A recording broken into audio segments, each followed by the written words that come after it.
You know, this question of loneliness is something that we hear from time to time, especially from newlyweds, where they thought, I thought I was going to cross this proverbial threshold and be married, and I'd never feel lonely again. Yeah, we think that because we imagine that once we're in this relationship with our soulmate, they will meet every need of mine, I'll meet every need of theirs, and we just imagine that to be the case. Right, and it's not true because we're still the same person with the same kind of emotional hardwiring.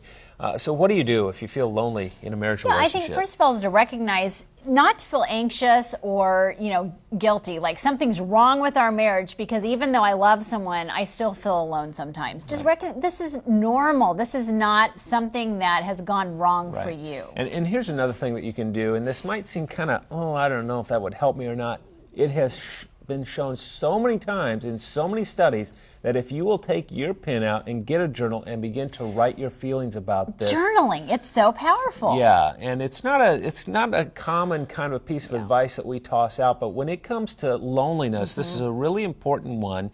And I've even been known to do the poetry, when you're in those moments of self-reflection and you feel kind of alone in it because it's like you're just not in sync. You don't share the same feeling or the same experience. It really does help to connect with it. So don't get fearful. Don't think that there must be something wrong with our relationship because I feel lonely. Not at all. It's a human emotion that will come into our lives even when we have our soulmate right next to us. That's right. And the truth is there are some things you can do to build that connection and, reestablishing some shared activities and maybe even taking up a hobby together can kind of begin to knit your lives together in new ways, but it's never going to cure that sense of aloneness we all have sometimes. Yeah, on occasion. It's just part of the human experience.